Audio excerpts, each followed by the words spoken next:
특별한 내용이에요. 왜냐하면 사도행전 앞부분에서는 그냥 하나님을 따르는 제자들이, 예수님을 믿는 제자들이 그를 광주에 내려 그렇게 하고 나서 이제 아라비아로 간, 그리고 다시 예루살렘에 가려는 그러한 내용을 이어지는데, 여기서 그때 상황이 나타나는 거예요. 여러분, 다메섹의 왕의 이름이 바로 아레다예요. 아레다. 그 당시에 다메섹의 왕이 있는데 그 이름이 아레다 왕이었어요. 그가 고관, 그러니까 왕의 고관들, 그러니까 높은 관리들이 이 다메섹 성의 왕의 높은 관리들이 누굴 잡으려고요? 청년 사울을 잡으려고. 이때는 청년 사울을 잡으려고 성을 철통같이 지킨 거예요. 지켰는데 그때 광주리에 매달려가지고 들창문을 통해서 그렇게 밖으로 내려져서 그가 이 자기를 잡으려는 손에서 벗어나는, 그러니까 도망치는 장면, 도망치는 장면.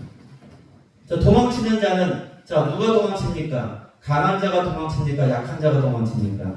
약합니다. 무엇인가 어떠한 세력이나 또는 우리가 생각하는 이러한 군인, 경찰, 어떤 수사관, 이런 사람에게 쫓기는 자들이 뭐예요? 도망치는 모습이에요. 그런데 이 청년 사울이었을 때, 사도 바울이 청년 사울이었을 때 다메섹으로 가는 그 길 가운데서, 즉 다메섹 도상에서 예수님을 보게 되고 나서 그 눈이 어두워지고 비늘 같은 것이 덮었을 때 아나니아를 통해서 그가 이제 벗겨지고 예수 그리스도를 주로 고백하며 즉시로 그는 일어나서 어떻게 했어요? 그는 예수 그리스도께서 부활하신 것이 맞고 그분이 메시아다라는 것을 전했단 말이에요. 그러니까 그것이 그 성을 대단히 소유케 했습니다.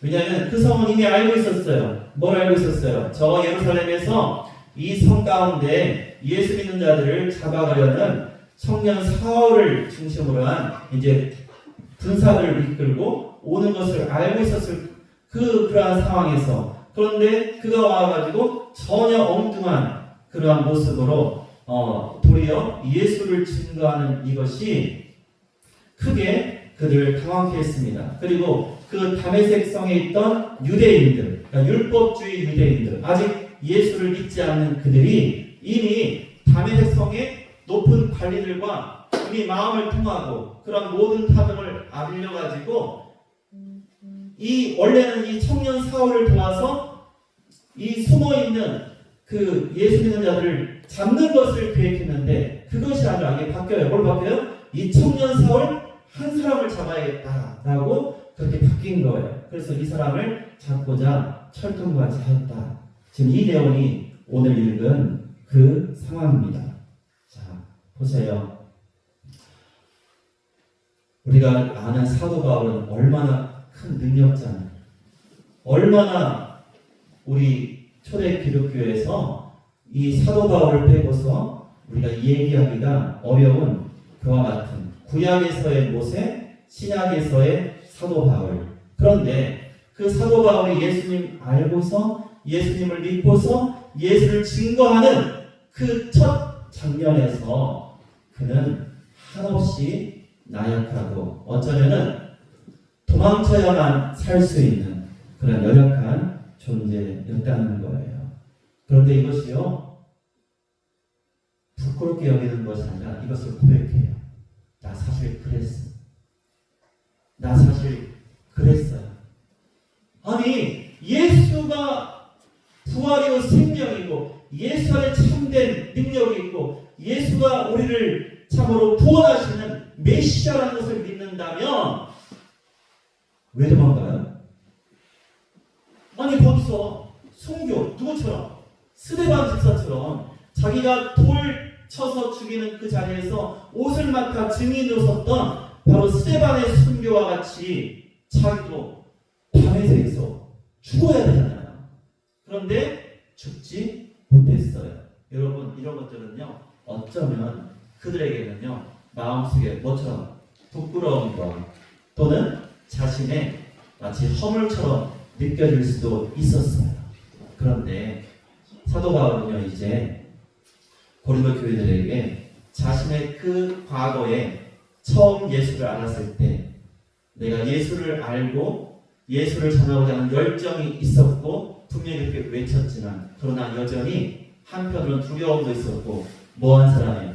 도망쳤던 사람. 그리고 혼자서의 능력으로 도망칠 수 없었고 누군가 도와줘서 그렇게 살았던 그 일이 있었다라고 자기의 약한 부분, 어쩌면 허물 같은 부분을 어떻게 솔직하게 고백하는 거예요.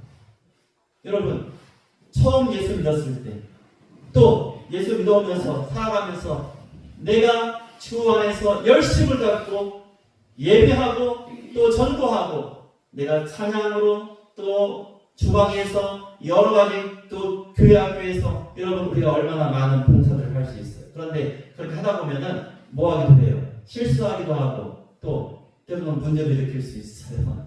그렇지 않습니까? 그러한 것들을 한번 되돌아보면은 나의 부끄러웠던 장면을 지금 막 허심탄회하게 말하는 것도 여러분 쉽지 않아요.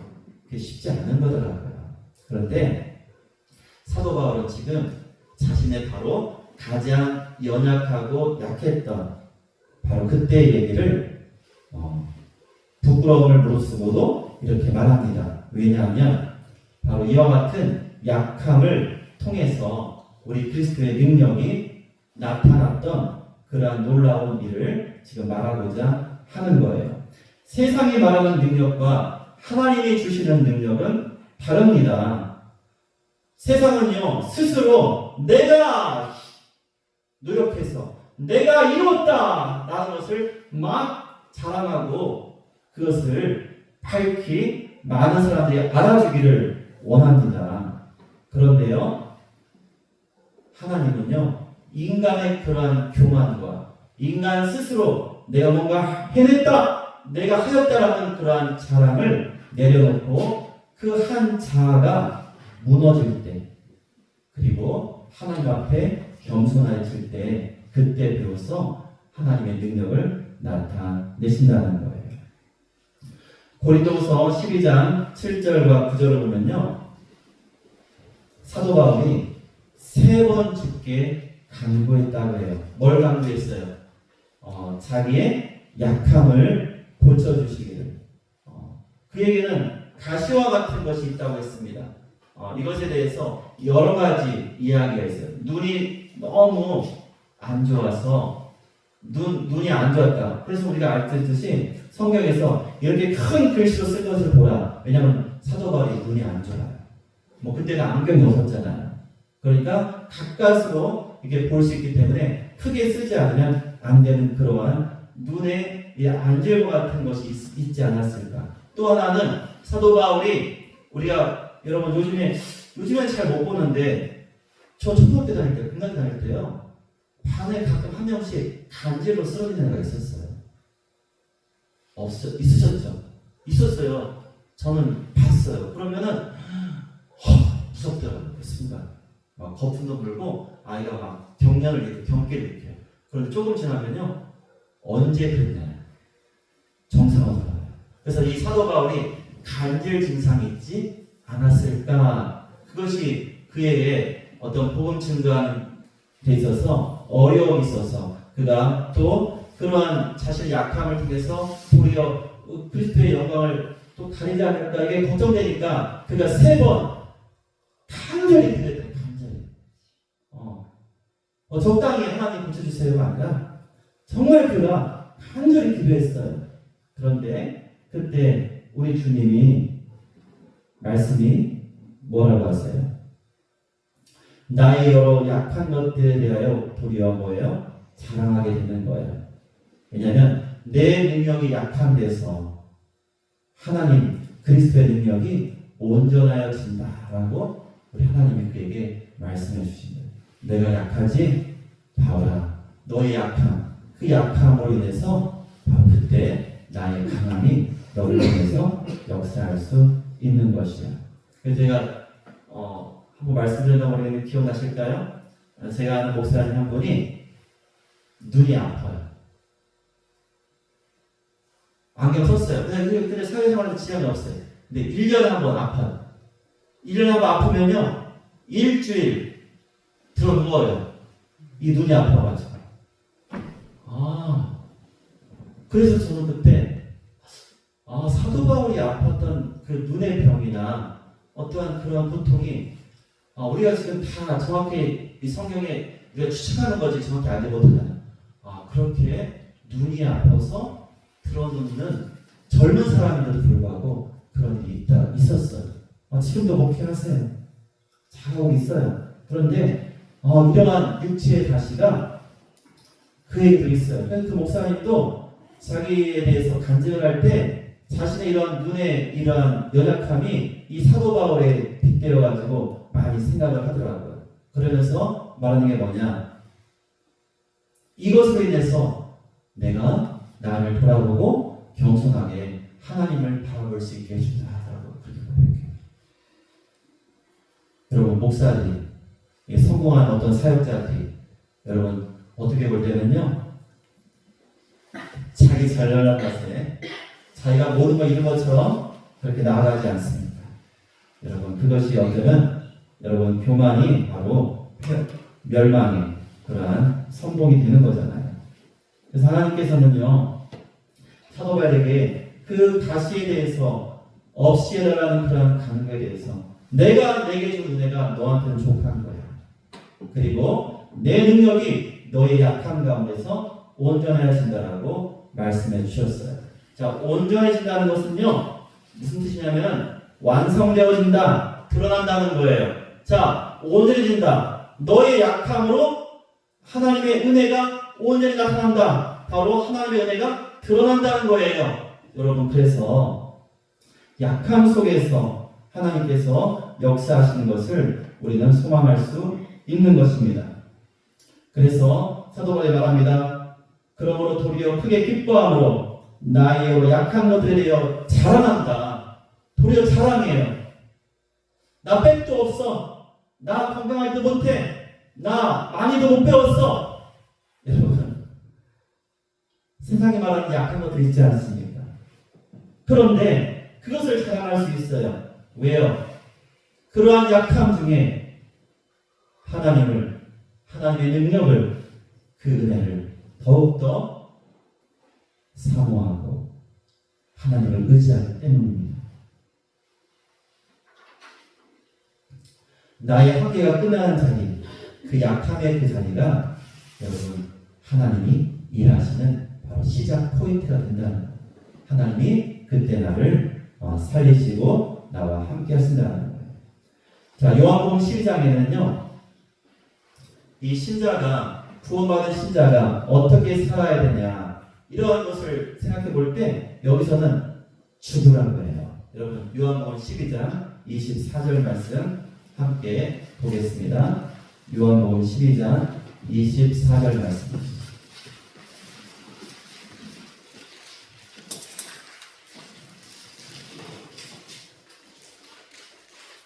자, 같이 읽겠습니다. 시작. 내가 진실로 진실로 너희에게 이르노니 한 알의 밀이 땅에 떨어져 죽지 아니하면 한 알 그대로 있고 죽으면 많은 열매를 맺느니라. 자, 먼저는 우리가 나의 연약하고 약함 중에 하나님의 능력이 나타나서 그 능력을 힘입어 사는 것이 우리의 삶이 되어야 되고, 두 번째는 사냐 죽느냐 문제를 말할 때 뭐라고 하세요? 죽어야 된다고 말씀하세요. 죽어야 된다. 누구보다도 우리 사랑의 교회 성도님들은 잘 아실 거예요. 매해 많은 씨를 뿌리시고 파종하시고 그 열매를 거두는 그 모든 과정들을 수십 년 반복해 오시면서 결국 하나의 미래, 이 예수님께서 말씀하신 이 비유는요, 그냥 비유가 아닌 거예요. 어떤 한 크리스찬이 예수 믿고 나서 여전히 자신이 가졌던 그러한 세상적인 권세와 능력과 부와 지혜, 자신의 경험을 가지고 자신이 살아있는 그 상태로 살아가면요, 그러한 세상의 강함 가운데 하나님의 능력이 나타나지 않는다는 거예요. 그런데 그가 자신이 살았던 그 모든 것을 포기하고 마치 세상 가운데 죽은 것 같이 참으로 죽어질 때 바로 그때 참다운 복음의 열매를 맺을 수 있는 은혜를 경험하게 되는 것입니다. 그래서 성도의 여러분 능력이 뭐가 있습니까? 여러분 쉬워요. 죽으면 됩니다. 우리는 우리 주님을 위해서 나를 죽여야 하는, 내가 죽는 그 능력을 여러분 소망하셔야 돼요. 자기를 내려놓고 포기하고 주님께 나의 삶을 내어드릴 때 그때 생명의 능력이 흘러나옵니다. 우리 예수님께서 그래 내가 이 땅의 백성을 구원해볼까? 그리고 인간의 몸을 입고 오셨어요. 자, 응애응애 태어나셔서 자라면서 뭐 지혜와 키워 자라며 뭐 사랑받으면서 잘 자라셨어요. 아버지 요셉 목수를 따라서 목공일도 배우셨어요. 그렇게 살다가 막상 십자가를 지려고 하니까 만약에 그 예수님이 어이구 저 무서운 십자가 저 고통 나는 안 되겠어 하고 우리 주님께서 죽지 않으셨으면 여러분 우리가 어떻게 생명을 얻겠습니까? 예수님이 십자가에서 완전히 자신을 내려놓으셨을 때 그때 완전히 죽으셨기에 우리 하나님께서 그 예수를 다시 살리시고 참된 생명의 구주로 삼아주셨어요. 그래서 우리도 마찬가지입니다. 내 자아가 깨어지고 내 뜻을 버리고 우리 오직 그리스도 예수의 참된 능력과 그 은혜를 바라면서 우리가 나아갈 때 그때 우리를 통해서 우리 하나님이 역사하신다는 것입니다. 우리 신자는 어떻게 살아야 됩니까? 자, 고린도후서 6장 우리 3절 한번 볼까요? 고린도후서 6장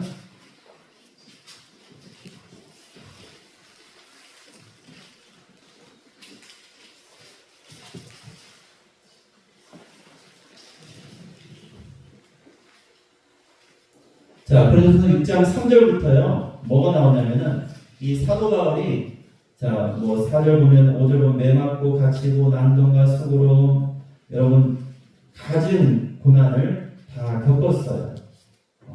그런데 자 10절에 이렇게 말합니다.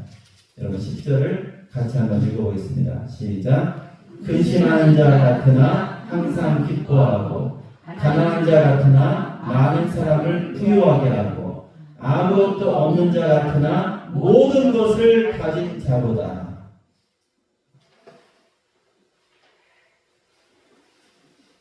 여러분 이 말씀을 읽으면 우리 마음속에 뭔가 짠하고 오는 게 있잖아요. 남들이 볼 때는 근심해야 돼요. 그런데 항상 기뻐해. 그러니까 이상한 거예요. 그러니까 물어보고 싶은 거예요. 도대체 자매님은, 도대체 형제님은 왜 아니 내가 볼 때는 늘상 죽을 상이 되고 울어야 되고 슬퍼야 될 것 같은데 왜 이렇게 얼굴이 환해요? 왜 웃어요? 미쳤어요? 도리어 그렇게 물어볼 수도 있어야 되는데 우리는 그렇지 못한 거예요. 우리도 똑같이 힘들면 맨날 죽을 상 쓰고 힘들어하고 누가 뭐 하면은 가서 욕하고 아니 그러면요 남들이요 에이 예수 믿어도 똑같아 라고 하는 거예요. 가난한 자 같으나 많은 사람을 부유하게 하는 자로다. 없는 자 같으나 모든 것을 가진 자로다 라고 이렇게 세상 사람들이 알게 돼요. 어떨 때요?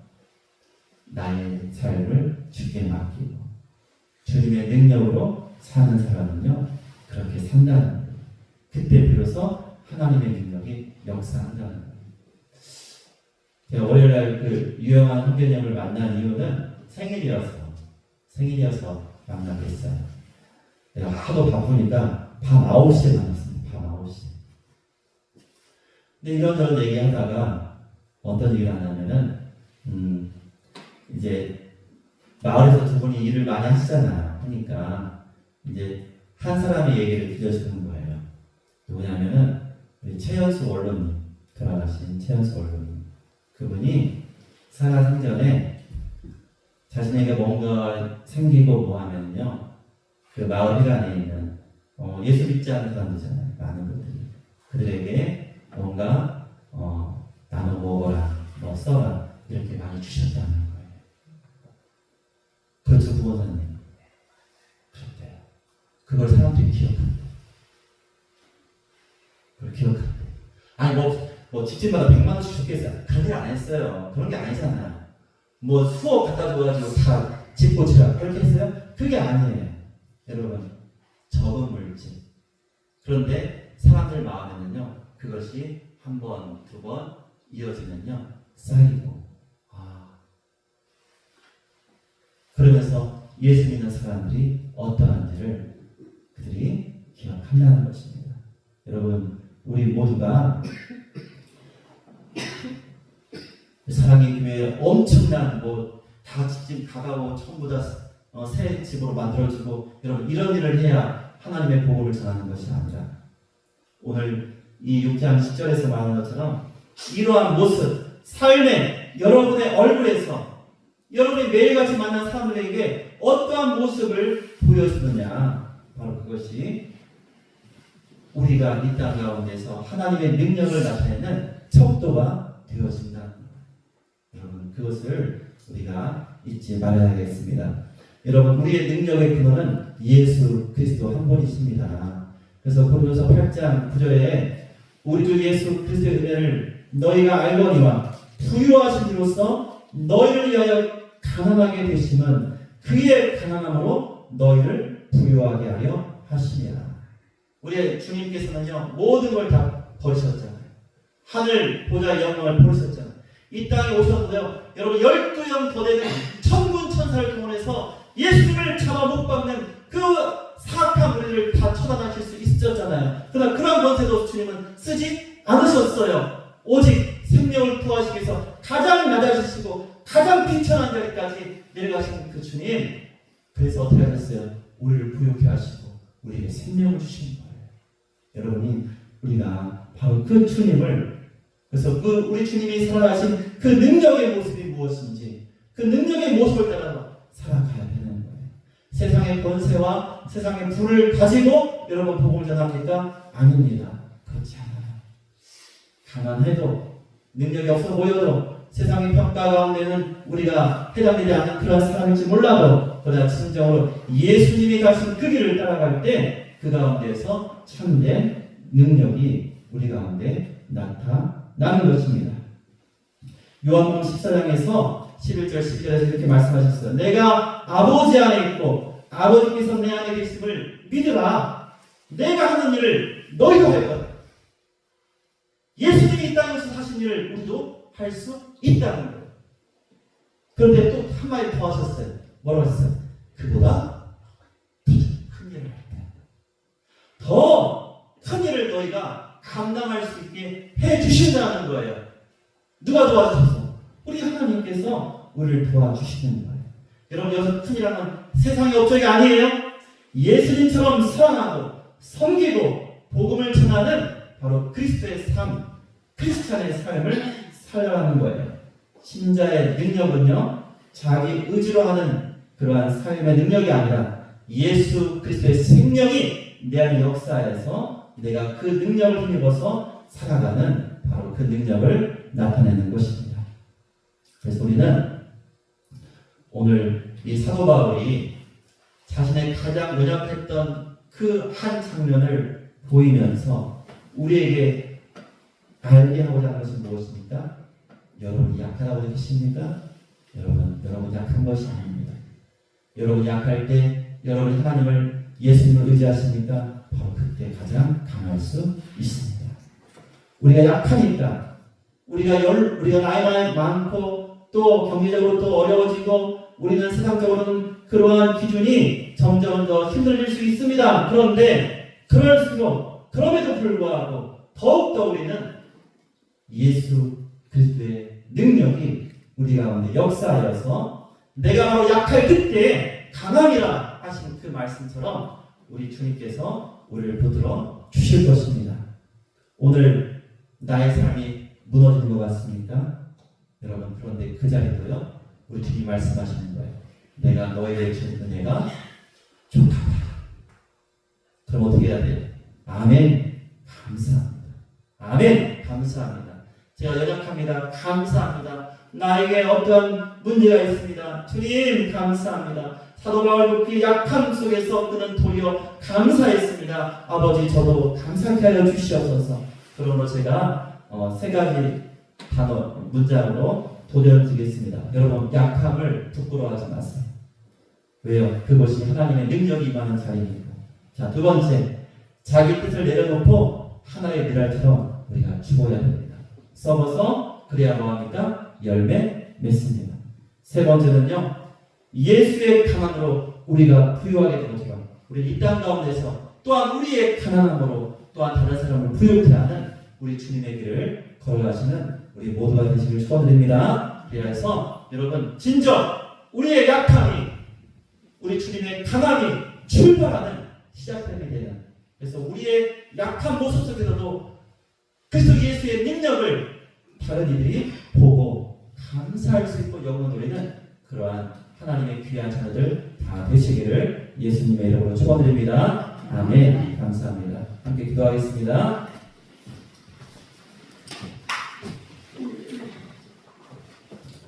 이 시간 기도할 때